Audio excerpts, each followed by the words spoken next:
And bang.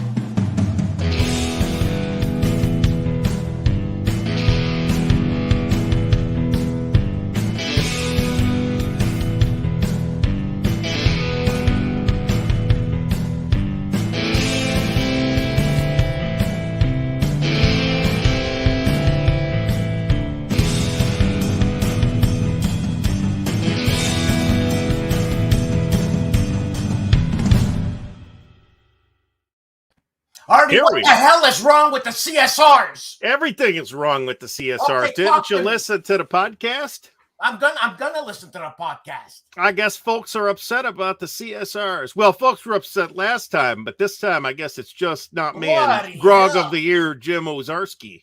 Gee, I mean, if Jim says something bad, then it's serious. Oh, Jim got more heated than me some of the time. Shit, man. So. Okay, hey, Carl, how are you? Steve and John. John, thanks for the kiss. And by the way, how are you, Artie? I'm doing okay. Now I'm back home. Everything's okay. Air travel is great. Haven't got my counter clippers back, but check out the video over at my place about the counter clipper and the TSA and all that nonsense. I got to check it out. I mean, I just started a new job at Amazon, and you know what? It's pretty good. Okay, they haven't made you pee in a milk jug yet? No. Okay, well, that's supposed to happen. We'll see. Let us know if that happens by next week. Well, let me tell you something. These are some of the nicest people I've ever worked with. Well, they're Canadian Amazon employees. Of course they are. Ah, I see. Okay. But there's a sign up there because this place is huge. Okay? And there's a sign up there and it says, in case of bad weather and there's a tornado, picture up, stand here. And I'm like, I look at the person, I go, we don't have tornadoes. Oh, well, that's good. You don't have tornadoes. No wonder everybody's in such a good mood up there. You don't have tornadoes. We don't have tornadoes. We don't Every Wednesday at noon, I can hear in from my home the tornado safety test siren every Wednesday at noon. Wow. Mm-hmm.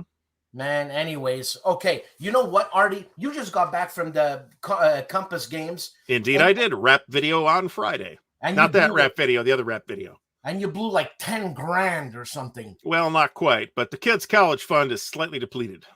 And good thing I don't have any kids. So this way the college fund is AKA my wargaming fund. I'm trying to keep a serious face. You know what? The CSRs are serious business. Yeah, let's talk about the CSRs. And you wanted to talk about Stalingrad, and I'm sure we're going to go there. We'll get back to Stalingrad. We can talk. Stalingrad happened 70 years ago. We can come back to that. Okay. Right now, one of the topical things is the CSRs. Okay, yeah. I want to know. I want to learn all this critique. I want to learn from these critiques here, man. Okay, so first of all, Brant and myself and Jim Ozarski got together on Thursday night and recorded a podcast reacting to the CSRs that can be found on the Armchair Dragoons website. We spent well after midnight. We're well into the evening. We're recording. We went through every single category, every single nominee, and we complained about quite a few of them. Not all of them. There's a couple central, and I don't want to go through, like, we don't have the time to go through those all again, right? If you want to hear all the complaining, go ahead and listen to that. But there are a couple of problems that we have, like larger scale problems that we believe are occurring with the Charles S. Roberts Awards. One is the lack of governance over the process. That lack of governance has led to, for the second year in a row now, nominees nominated in categories that shouldn't have been eligible for the category for a couple of different reasons. Only one of which is they didn't come out in that year.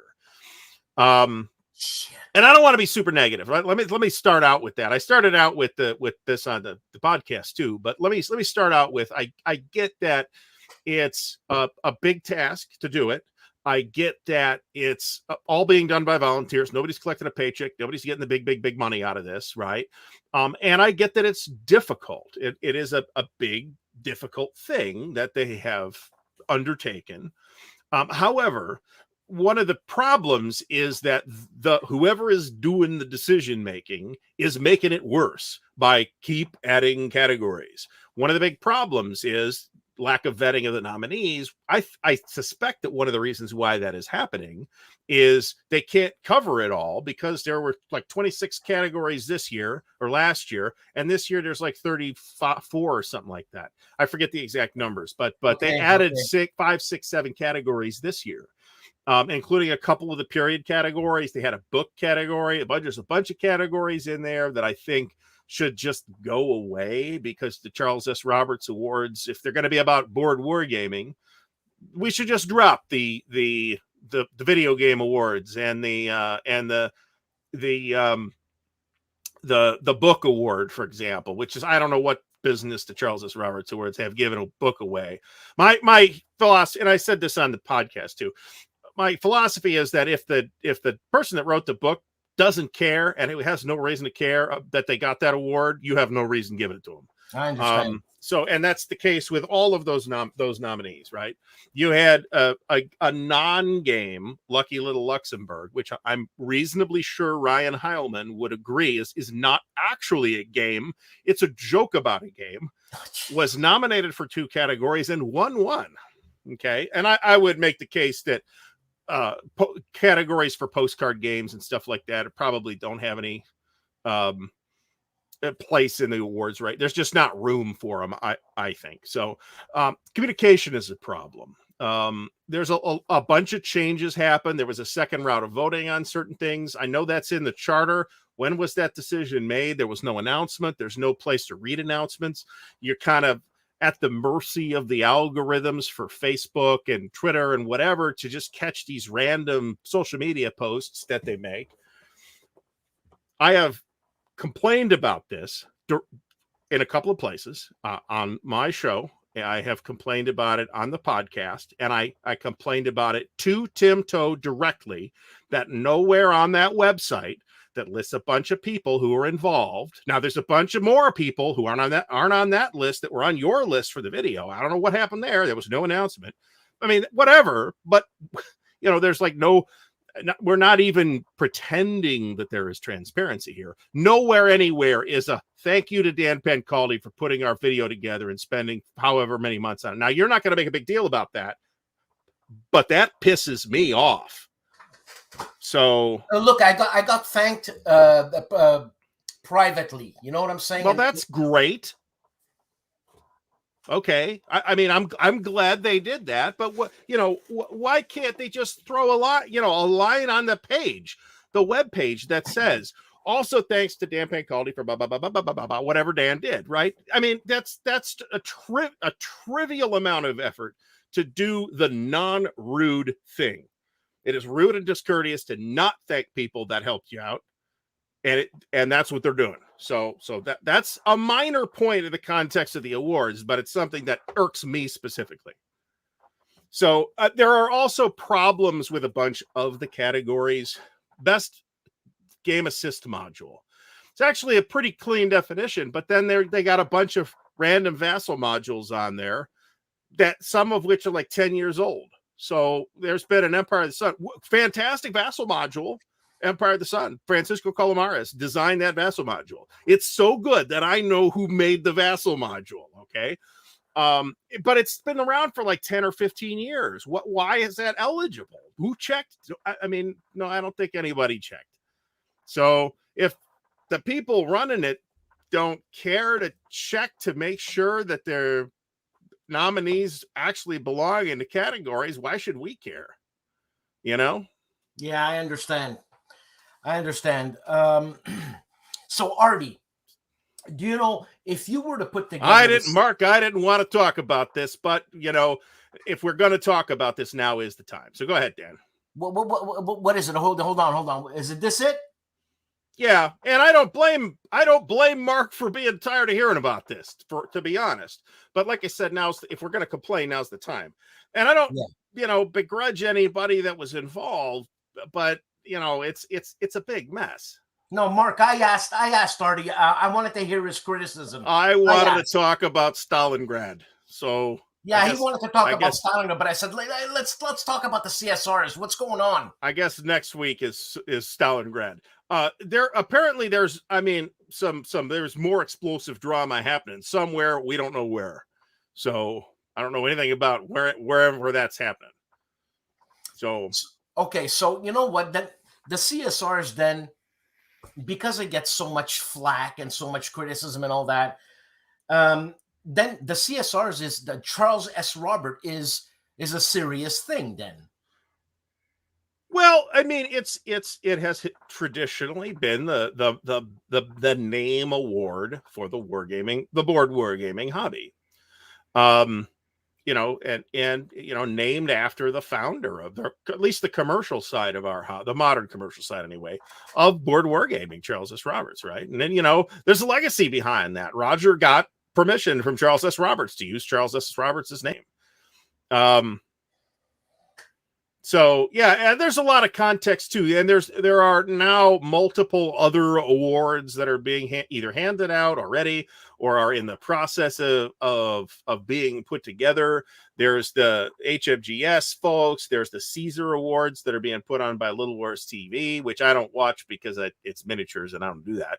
But so I mean, if Ben here is right, I mean, to some extent, the discussion we're having about this is the same type of thing that we have about the Rock and Roll Hall of Fame or the Football Hall of Fame or whatever. It's like so-and-so deserved it, so-and-so didn't deserve it, so-and-so won the award, but these other people, I mean, that's fine to talk about that, but you know, arguing the merits of the individual nominees is one thing. And I think that Jim and I mostly stayed away from that, although we were asked our opinions about everything.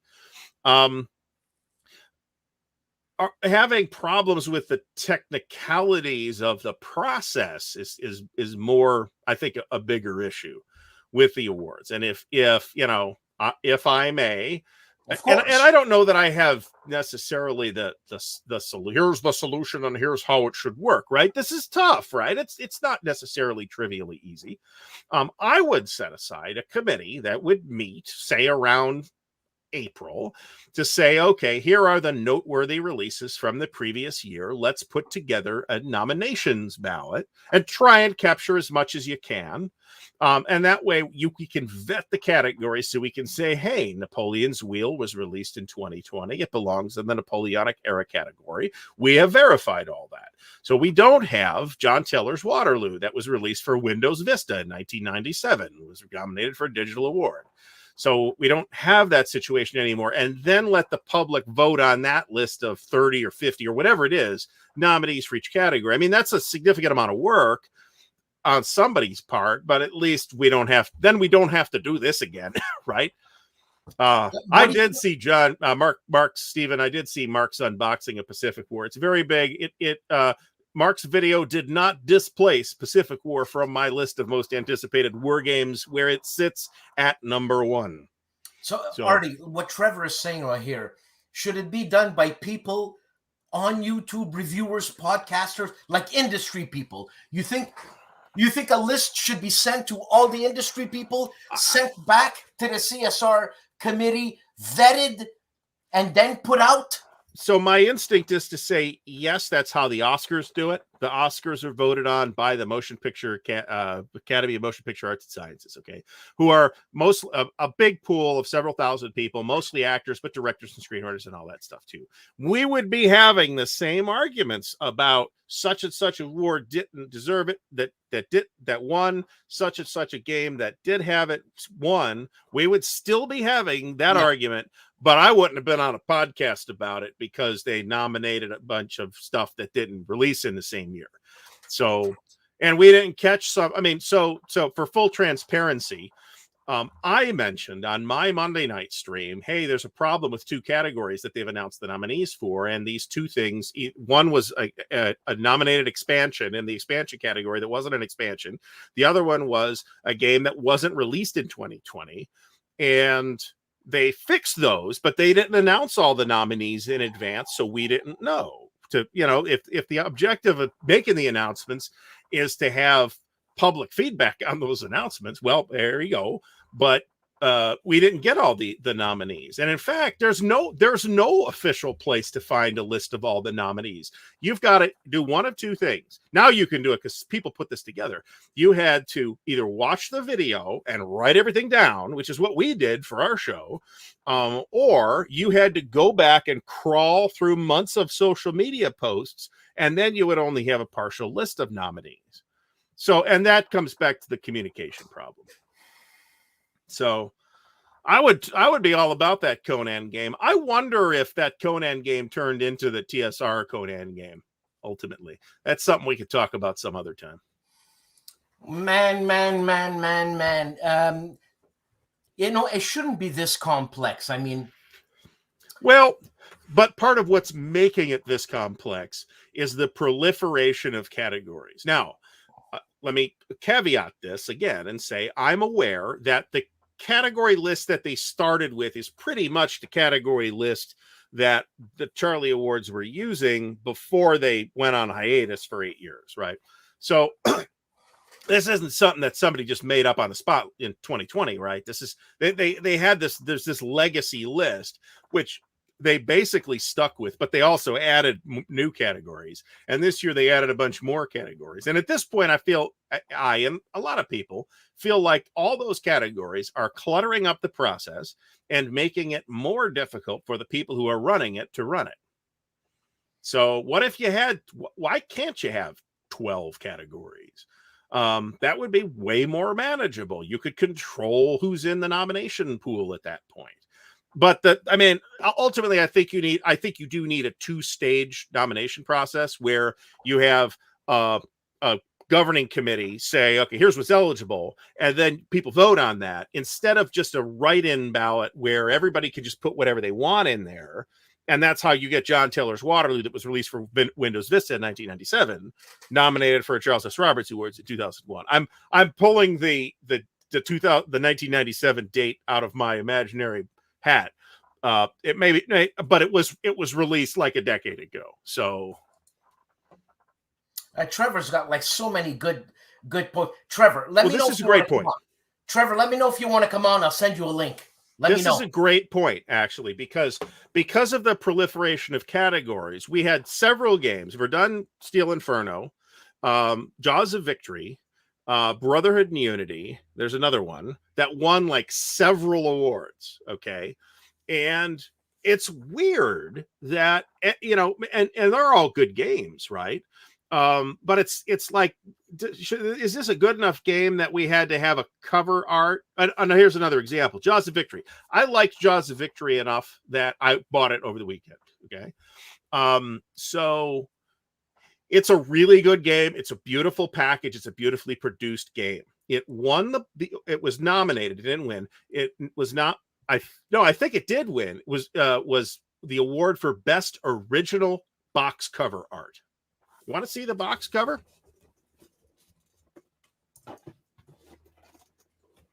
Here's the box cover.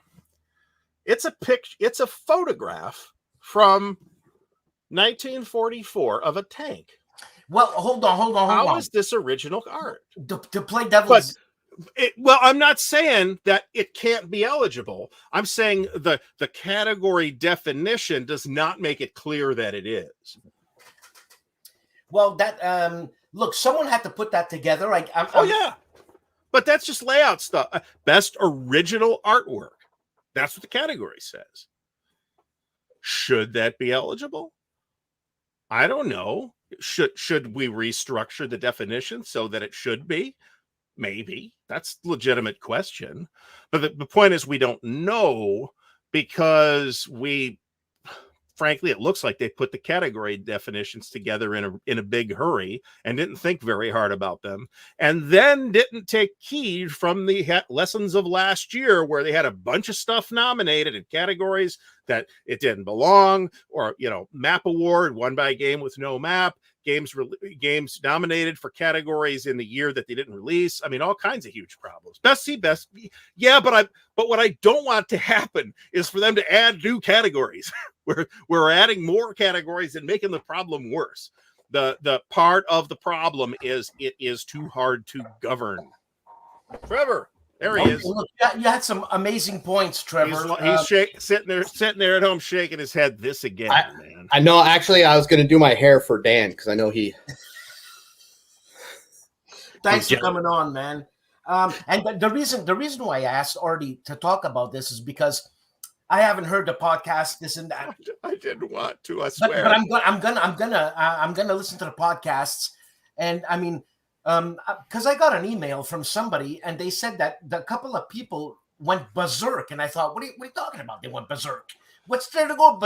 What's there to go berserk about? Now, when I heard that, I was like, yes, we did. But then Dan tells me it's somebody else, and I'm like, oh, okay. So, look, does this have to be restructured from the ground up, Trevor? I mean, you have to decide on what you're doing. Is it a popularity contest where every wargamer can vote on it, right? Like the BGG awards do, where anybody who has a BGG account can go on and vote? Or is it a select few industry folks? And when they decide on what they want that to be, the reason I enjoyed like the Dice Tower Awards the most is because anybody can nominate any game. And then whatever gets nominated, then it'll get shrunk down to probably like 18, 20 games. And then all the people who are voting on it, which are industry people, you already, Farming Aid, all these guys who are in the industry get to vote on kind of those 18 games. And then those are the ones who become the final 5 or 6.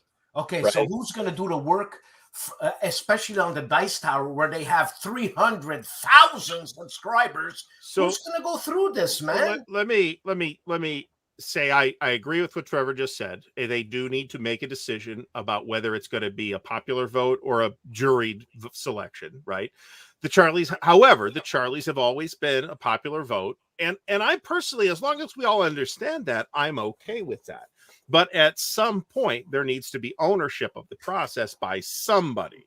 So what it sounds like the Dice, which I've never watched the Dice Tower stuff, because frankly, the Dice Tower covers 99.2% of the stuff they cover is not stuff I care about. Right. But I'm curious to see what their awards process is like, right? So you could either have a juried selection and then the public votes on from that pool of nominees, or you could have public submission of nominations and then a pool of voters, whoever that is, decides among the nominees who gets the award. I'd be okay with either one of those processes, but with two things in mind. One, clearly communicate that to everybody.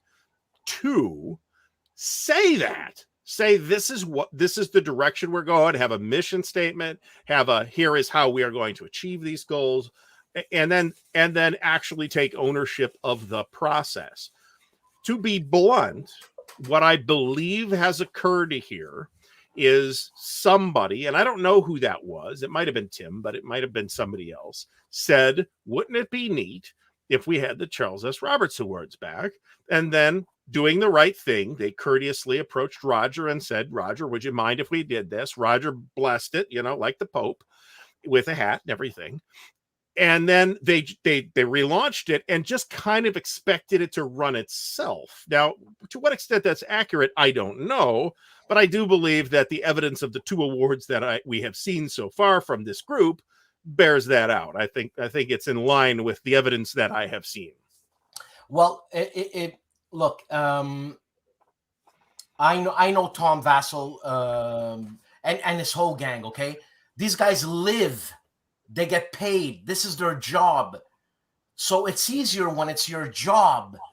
But that's too big of an undertaking, having hundreds of thousands of people sending their stuff. So maybe. Okay. Hold on, Artie. To begin with, who's going to select the games that are eligible? It can be done either way. Okay. It would take. So if I were going to have, say, the Artie Awards, okay. Now, I don't have as many people as the Dice Tower, blah, blah, blah, blah, blah. So not as many people would vote. Bear that in mind. What I would do is and this is how they did it. I would set up, and I wanted to handle it exactly the way they've handled it. I would set up either Microsoft Forms or SurveyMonkey or something like that. I would set up a form that you could put your name and email address, blah, blah, blah, blah, blah, and then put in all your nominations and then send that in. And then Microsoft Forms will tabulate all that for you. You can even dump it all right to Excel and graph it out. But at some point, right, you got to have some input from somebody other than the public. That's where it sure looks like the problem is occurring here. Well, we have a Carl. Carl's going to pick the games. Carl has volunteered to run everything. Thank you, Carl. No, but seriously, like, bloody hell. Because I know there's always going to be people criticizing this and that. That's normal. But the amount of criticism and the force of the criticism is, I'm taken aback. I'm trying not to be a dick about it. No, but you're. I'm not going to say I've 100% succeeded. But how many games?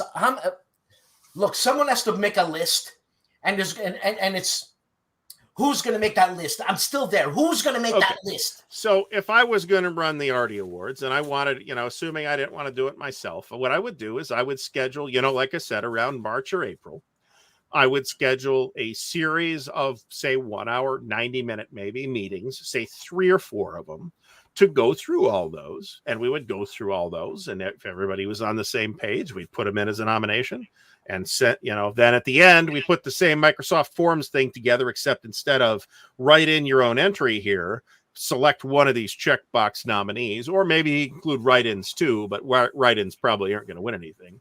And are these people anonymous? They could be. I mean, so the public vote is essentially anonymous, right? Yeah.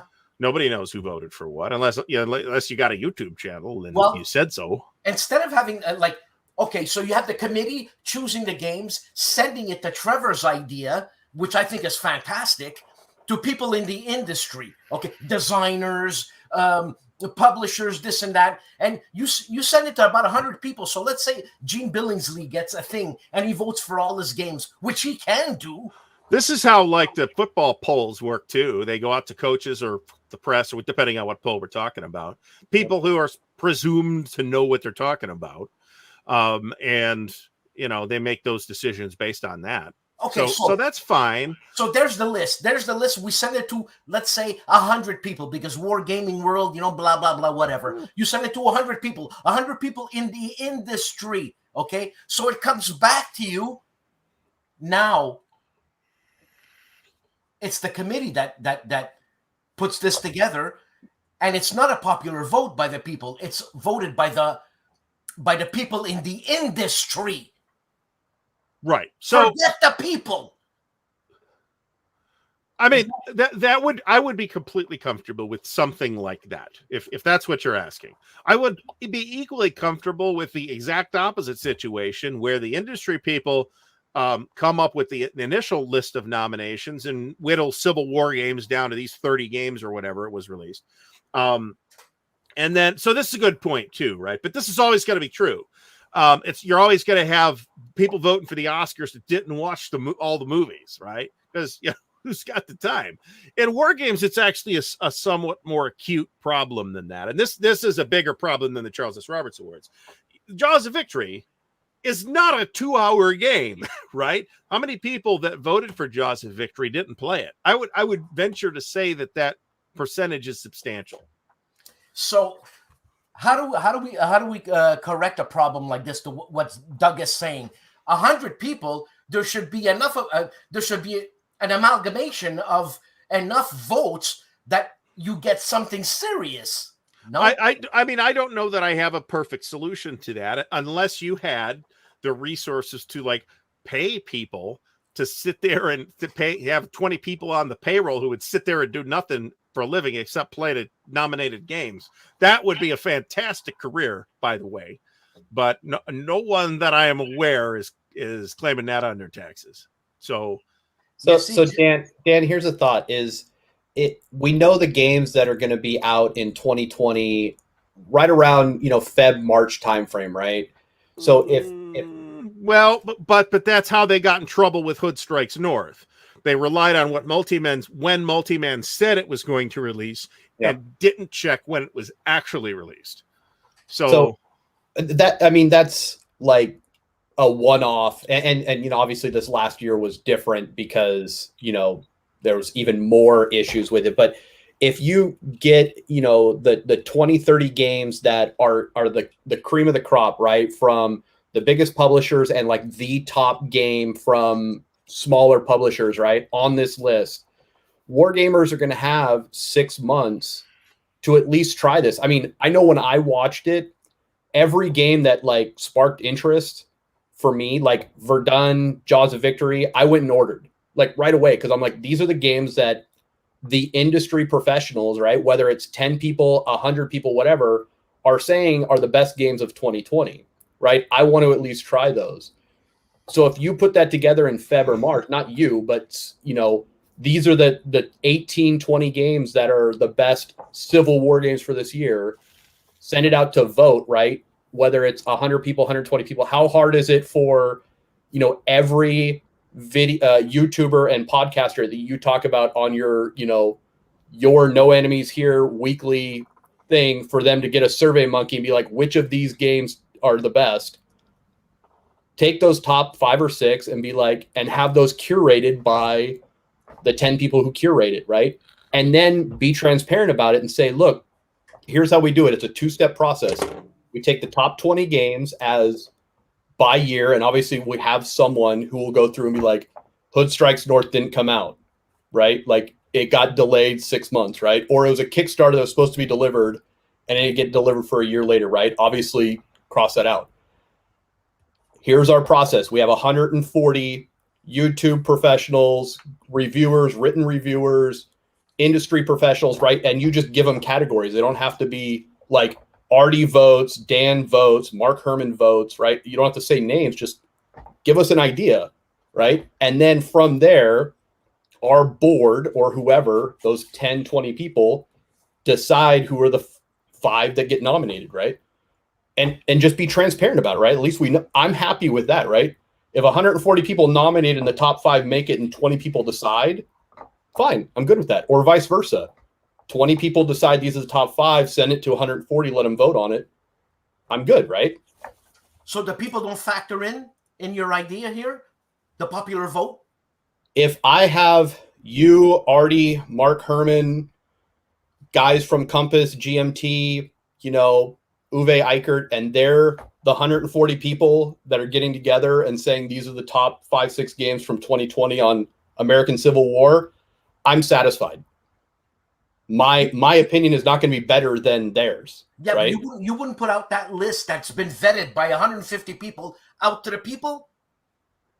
It's what they want to do. I would send it to a select few people because, you know, Tom Vassel's not going to know what the best war game is, but Grant and Alexander have a better opinion of what the best American Civil War game of 2020 is than people who are slightly interested in war games.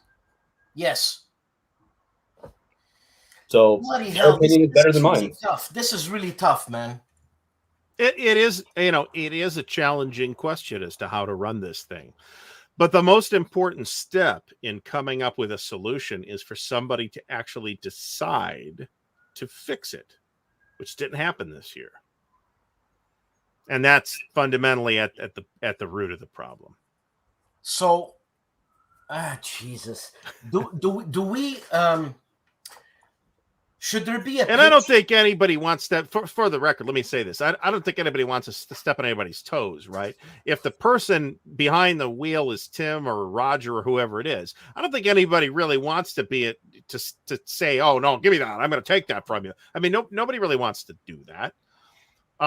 So I mean, at this point, I am pretty close to feeling like I've exhausted what I have to say about the topic. And we can go through. So I think I'm going to let somebody else go through the problems next year if we see a recurrence of the same thing. I think I've said everything that I needed to say.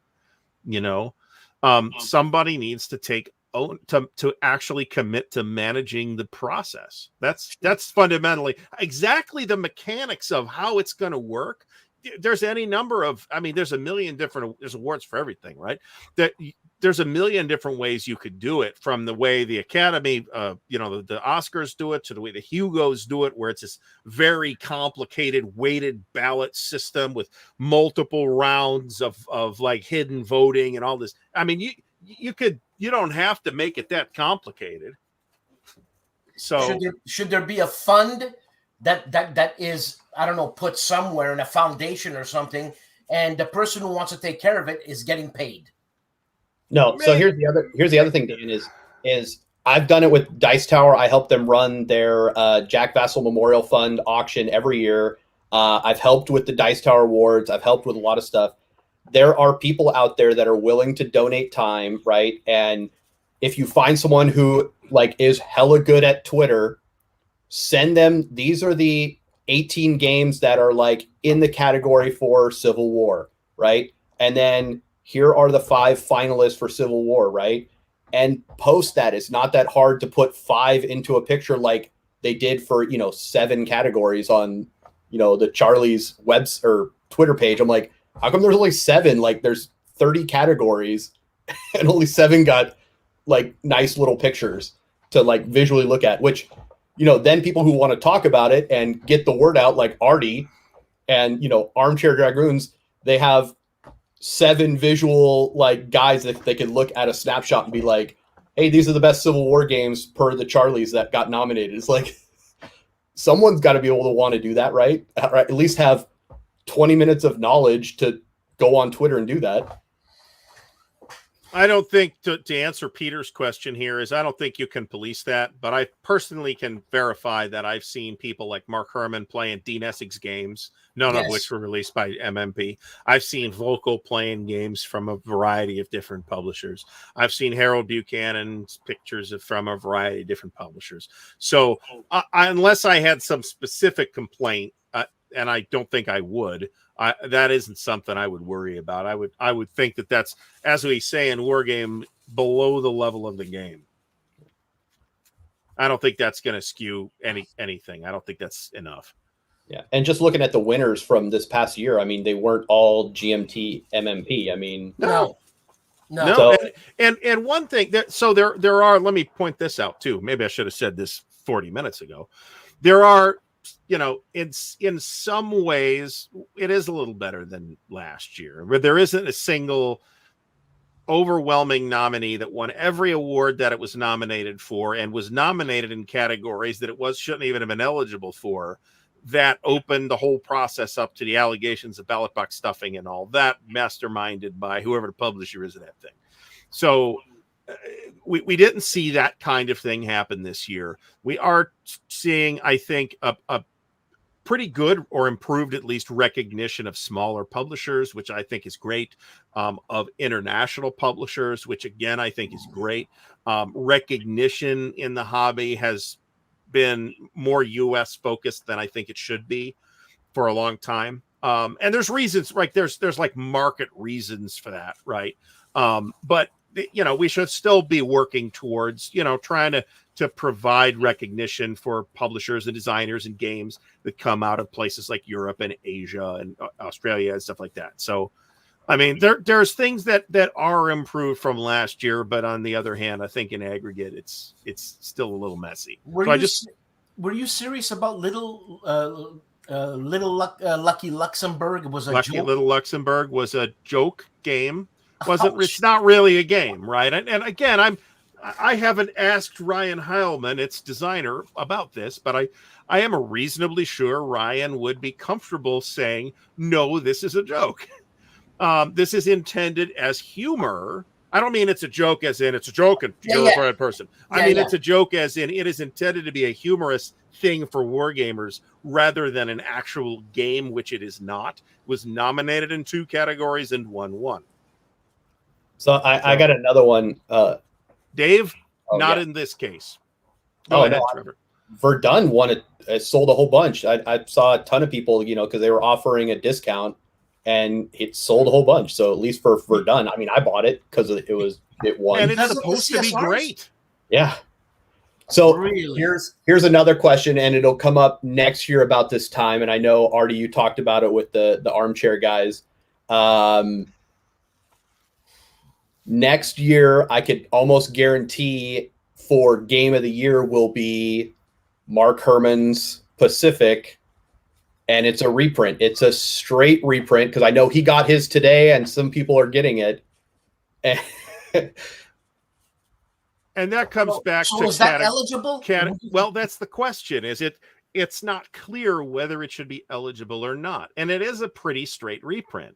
The Vietnam game that's going to come out again, and it would, if this year's rules happen again, it would end up getting nominated because it's going to sell a ton of copies, and it is as close to a straight reprint as Mitch Land could arrange, right?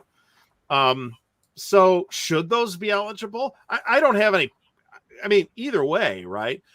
But, define the categories to reflect the realities of publishing in this market, right? We see a lot of reprints of older games. Should those be eligible as new games in those categories? Just decide. Well, what do? Do you do a new category? Best reprint? You could, but again, I do not want to endorse the creation of more categories. I think that the number of categories is in fact a part of the problem. There's too many. And I don't have a problem with the reprints category as such. It's just that right now there's like 35 categories. Reduce that down to 12, and then you can add a 13th category for reprints if you want. That's fine. Or do like they do for the Oscars and whatnot, and all the ones that best book, best video game. I mean, if you have people who want to, like while Dan is telling jokes, right on the bottom, nominated for best, video game that is non PC. Here's the nominees, and the winner was here. Look, it's for someone to grab the reins of this it's a tough job. Oh, totally. Absolutely. And it's not a one-man job, that's for sure. Nope, totally agreed. And people on the committee must be dedicated. And like you said, there must be meetings. There must be a meeting of the minds, man, happening. I don't even know what I'm saying anymore. Trevor, say something. We hope that there's meetings and brainstorming going on between more than one or three people, right? But wargaming is not the hugest industry, right? It's not like the Spiel des Jahres where it's a huge thing. It could be, and that's the lack of transparency, right? I mean, we don't know how those final ones were put on there. We don't know how the winner was selected, right? How did we decide which categories were going to get a second round of voting? Yep. So no one knows. So should the CSRs be dropped? I'd rather they not be, to be honest about it. I missed them when they were gone. Yeah. I'd like to see them continue. I just think it's, there has to be better governance over the process. That's all. Well, and what I was about to say was going to be snarky. And if they become like a popular vote between, 50, 100, 200 industry professionals that vote on like the top 5, fine. Yeah, I mean, it's going to morph. But right now, I love seeing all the games and what gets nominated because that goes on to my, target list. Yeah. But I'll speak for everyone here, and I'm sure everybody watched. Dan is the best part of what goes on that Charlie show. I mean, seriously, like, I know Artie, ripped everything a new one because they didn't recognize you enough. But they did. Relax. Don't worry about it. I said this. I mean, that's not a major problem with the awards. It's just the thing that irritates me personally the most. I agree. I mean, it literally should be like on their page the next day of like, if their website or their Twitter page or whatever is like, should have a banner that says "Thank you, Dan." Yeah, thank you. To our gracious host. I would hate that, man. You got to put that in. You're gonna put that in next video yourself. Actually, no, man. You know what? One of my bosses actually congratulated herself for opening up this and this, and I thought it was like, oh my God, she actually congratulated herself. Anyways, look, Dave Tomko. It's entertainment, people. It's entertainment. I guess, but I mean, like I said, it has become, I think, I don't know that I have anything else to add that I haven't already gone through multiple times, both in email correspondence with some of the people backstage, on my show, on the Armchair Dragoons podcast, and now again here tonight. I really feel like I've gotten every point I have to make about this across.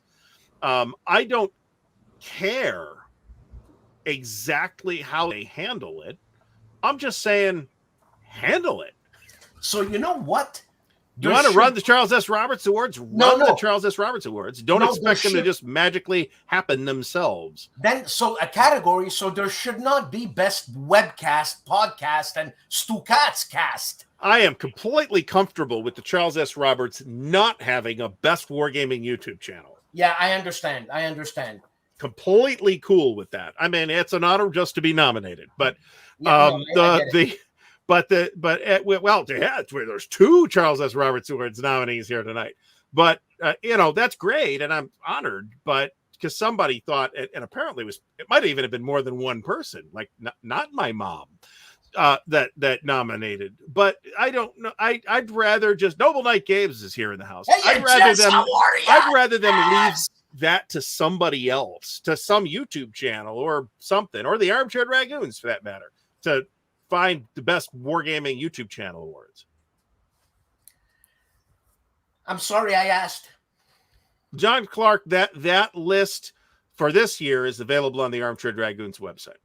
So that's, it's already been, I've already said it. I don't want to say it again. So Dan, it's not that you're sorry you asked, it's that every one of us in the industry is very passionate about this award. It means something. So it's not that they were wrong in a lot of their winners. I mean, a lot of the ones who won were deserving, right? Verdun being a great example. Sure. All the big winners of the night are all really good games. Verdun and Jaws of Victory, and even Imperial Struggle, which won a couple of awards. I think it's a good game. It didn't hit it off with me, but so what? It's not like that's ridiculous that this garbage. Well, I mean, nobody's saying any of that. The awards, generally speaking, with some exceptions, were worthy entries. But if it's a worthy entry, if the nomination is itself an honor, and you nominated 5 games of which 2 were not released in that year or shouldn't have been eligible for that or whatever, then which 2 games did you leave off of the nominees that might have won the award for the sake of putting these 2 incorrect entries in there? Don't worry, Dan. He's probably American. Okay, so Dave had my idea. You have, I don't know, you do a Kickstarter. A Kickstarter. That's a good idea, actually. And you put cash in for someone who is responsible. Who is responsible. Well, I have mixed feelings about that. I doubt you can raise enough money out of this hobby to make it worth my time. Look, if you raise $500, man, it's $500 already. It's probably going to take me more than 10 hours to do, though, right? So hold on a second here. And what happens if you get someone like, we'll just say Uwe, because he wouldn't do this, but he's the one who donates, $5,000. All of a sudden, well, that's a good point. Yeah, that then you throw in money into the. I have mixed feelings about that. I don't mind the idea of, hey, let's get some money together and pay people, but then when you put money into it, suddenly things get complicated with questions of impropriety and undue influence and all that. And Uwe's got more money than everybody else. Got money, but he's German. He's cheap. Well, just tell them it's going to buy a new tank. They'll throw money at it. So, John, why wouldn't you pay? If you're watching the awards, why wouldn't you pay $5? Why wouldn't you pay $5? $5, John, to have an award, to have someone responsible that you can scream at. Here's another thing, though, is right now, the awards are not in a place where I think they could credibly ask for your money, right? We've got this process that appears by everything that the public sees appears to be in disarray. I wouldn't throw money at that either. to be honest. I mean, if this was like a long-term thing and it was, you know, and again, every year we could argue about what games deserved the specific awards and what games didn't. If you had a process that people trusted, maybe you could do that. I don't think you could do that right now. I didn't know you were German. It's in the last name. It's Americanized from Yost.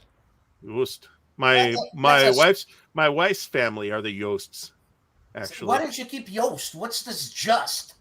Dude, well, my family came. We can track our lineage back to like the 1600s. We've been here forever. Yeah, somebody made that decision 200 years ago. You can't change it.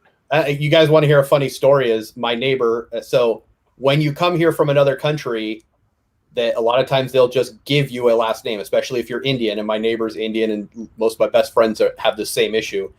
So you'll never guess what his last name is. It's a German guy from the 30s and 40s, happened to run Germany. That's his last name. I won't say it so you don't get. I won't say it so you don't get demonetized. But you can say it. We're on Dan's channel. It's okay. I'm just kidding. Yes. Yeah, we last name or first name? Last name. Oh shit. First name would be even weirder. Look, hold on a second. I'm Italian, okay? Now you know how many Adolfs and Benitos I know, man. Yeah, but I mean that's a first name, and that's. Yeah, no, I know. It passes as a first name, but I know why they called them Adolf and Benito. I mean, these are old Italian. I mean, you got people that came in through Ellis Island that John Longshore mentions. It's even in the Godfather Part 2, as he shows up and they put his place of origin in the wrong field and he ends up Corleone, right? So, I mean, a lot of folks Americanized their names. A lot of German Americans Americanized their names right around 1915 for some reason. So that was a thing that happened. The number one second language taught in the United States up until World War I was German. And then suddenly all those programs got dropped. So I just thought about something. Anyway. And not because Jess is here listening and playing her viola. Not viola, viola. Playing her viola. She's playing the world's tiniest viola music. Listen to these guys whine. So what about if a brick and mortar place takes responsibility for the CSRs? No? That's an interesting idea. It's too much in one hand. So what you want is someone who's going to like oversee it and curate it, and you need to cast a wide net. What if I were running it, what I would do is send out an invite saying, hey, we want you to be a part of the selection process. And I don't know, a good spot would be No Enemies Here every Friday night for me, Saturday morning. Everybody he talks about on there, send out an invite. Maybe you get 50, 60 people. Send it to every publisher, every designer, right? War game designer. And maybe Volko can, lean in and comment on 3 categories because he played those games, right? But if I cast a net and I'm casting it out to 200 and I get 80 votes back, right? All I'm doing is translating that and then narrowing it down. Okay, here are the 80 votes we got for Civil War. Here are the top 5. Send it back to them and be like, hey, Dan, Artie, here are the top 5 or top 10 that came back for Civil War for 2020. It's April, right? March, whatever. You have 6 months to play. And how many of those games can you play and get back and get us an opinion that, hey, I really liked this. Chancellorsville was my favorite of all those games, right, that I played. You need one person who's willing to send out a survey monkey, take that, and versus like a store who has a vested interest, right? Someone likes it, Trevor. I've done this before. Actually, he's Japanese, Swedish. Hey, konnichiwa, hajimemashita. Huh? He's in Sweden too. Sweden. Oh man, okay, I got a headache. Me too. Okay, so I love this because the idea is we're passionate about it because we want it to be better. It's really close. It's really close, right? And there were 2 or 3 glaring errors, right? but like for the most part of the 20 something categories, 20 of those like 25 were on point, right? And they may not be our favorites, or we had one that we thought should have been there. That's moot. Yeah, right. Well, no, I mean, I feel like we've, at least I and Jim and everybody here tonight has been pretty clear about it's not about, my personal choice won or didn't win or whatever. I mean, these are process questions. There's any number of solutions to it. And if the solution is for a bunch of stakeholders, whoever that is to sit down in a room for an hour, 3 hours, or whatever it is, and hash out exactly how this will work and what the ramifications are and what the governance process looks like. Okay, that's worth doing. Yeah. I think that has to be a popular vote and a jury vote has to be happening. This is like simplest. I mean, I don't necessarily want to overcomplicate the process either. Like the Hugo Awards are super complicated. I don't necessarily think there's value in just overcomplicating the process just so you have a complicated process. I don't know that will solve any problems by itself. I think a simple solution where you have 2 rounds of voting, one is a juried vote, whoever the jury is, and the other is a popular vote. And I don't care what order they're in particularly. I don't really care too much about the mechanics of how the votes are tabulated. Although last year, I think we had an issue because there was kind of extensive requests for people to vote on BGG. So I think a lot of non-war gamers who played U-Boat and think, like that voted for it. I think that was a factor. So, I mean, however it's going to work, and like Trevor says, we're passionate about it, and my passion is trending downward at this point, because we kind of care about it. It's our hobby. It's what we like to do, and we, complaining is our other hobby, and we like that as well.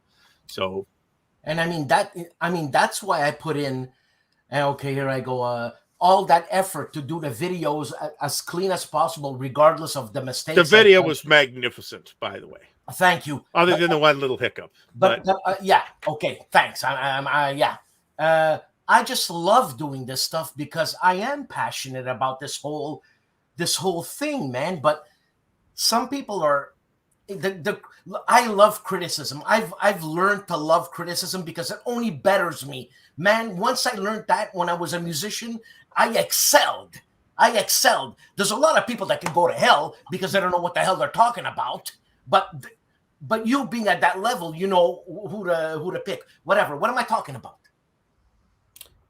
Yeah. I mean, you only get better when you fail if you take it as that's right. But there's too much anger. No, it's not anger. It's passion. Nobody's angry about it. I mean, even when Artie and the Dragoons were talking about it, you could tell they were passionate about it, and it was passionate because they wanted it more similar to where it was, and it's a process of getting back there. No, right? But Artie knows what he's talking about. Brent, I don't know Brent, but I hope he knows what he's talking about. And Jim Ozarski, man, if that guy doesn't know what he's talking about, nobody knows what he's talking about. Jim has forgotten more about the gunpowder era than I have ever known. So here's the other one, Dan. If someone mentioned, I forget who mentioned about having like a popular winner and a jury selection winner. So they could do something like the Spiel des Jahres, where they will have honorable mentions or like honorable award winners. And it has been known in Spiel des Jahres era that winning is great because it'll increase your sales, right? But being nominated is worse than winning an honorable mention category, right? So if there's a game out there that slips through the cracks, right? Like it's really small publishing, right? Or people didn't really get a hold of it. I mean, Artie talked about there was a game that basically no one on BGG owns or has played, right? That if that won like an honorable mention, right, for whatever, that's going to do a whole lot more than being nominated and losing, right? Or at least it does for the Spiel des Jahres. And if you have a group of 6 or 10 that say, hey, this one deserves an honorable mention, right, even though nobody plays it or owns it, that's another option they can do. So you're saying at the Spiel des Jahres, if you're nominated and you don't win, that's horrible. Okay, can you name a Spiel des Jahres loser? No, but I can name the Buffalo Bills. But anyways, They're a Canadian football team. That's why they're not Canadian. they are. The Buffalo's Buffalo Bills. it's Canada. Come on, Northern New York is Canada. Come on. No, so I'll give you an example. So Really in Northern New York. I picked the Buffalo, man. We're They right have next to bad- Ohio. Whatever. it was probably 10 feet from you because it's in Canada. I don't even think you need a passport to go there. So Yeah, you need a passport. Shadows over Camelot did not get nominated for a Spiel des Jahres, but it got an award for honorable mention for game design. Right? It just didn't have enough, and that was the best game of that year, right? And everybody remembers Shadows over Camelot from that year because it was an amazing game, right? If they did that with these small games, and maybe they get discovered way later, right? The way to do it. I mean, one thing that we ought to remember is that we are a small hobby, right? There's not a lot of money circulating here. There's even less than there is in the greater board gaming world, which is also not exactly a wash of money. More than any Europe, whatever. I'd be willing to put to test our bitching skill up against anybody's. Actually, we're awesome. Win hands down. So But, Dan, talk about how Metallica lost for best rock album. Okay, wait. Was What it best year? rock album or was it best heavy metal album? It was best rock and roll album, and they lost. So what? Jethro Tull or something? Oh yeah. Well, that was best heavy metal album because everybody was scandalized that Jethro Tull won. Jethro Tull won for best heavy metal. As a huge Jethro Tull fan, I can say that Jethro Tull is not heavy metal. Look, so you know what? Then the CSRs, compared to that, that's peanuts. I have seen Jethro Tull in concert, okay, and there was no heavy metal at the Cleveland State Auditorium that evening. Who opened up for Jethro Tull when you saw Oh, him? I don't remember. It was some song, band with a female vocalist. Not particularly memorable. I remember, and I was even on acid. It was UK. What are you talking about? This had to have been a different tour because it wasn't UK. Anyways, okay, look, we passed our hour. I have a headache. Oh, have we exhausted this topic? Holy God! It's over. It's over. Instead of there's enough criticism around now that I'll get Bobby Factor to do their Twitter page. He's got nothing else to do. Yeah, right. Harold will be mad if I steal him away. Man, Harold's gonna kill you, man. But Okay. Bobby with Harold's team. Whoa. I bet you they don't get paid. I bet you it's all volunteers. I bet it is. I bet you're right. Yeah, but they live in California and everybody's rich. All right. And has a tan. You know what? Except for Harold, he doesn't have a tan. Dan, you know what? If they had someone who was running it who was like charismatic and people liked, like Harold, maybe. Well, so that's actually there isn't a face of the awards. If there's a face of the awards, it's Dan, right? Huh? And that I'm fine with that. That I'm the face of the awards. Yeah, you're the face of the awards. You're like literally the only face anybody ever sees of the awards. No wonder God, nobody wants to win that award. Yeah, no wonder everybody's mad.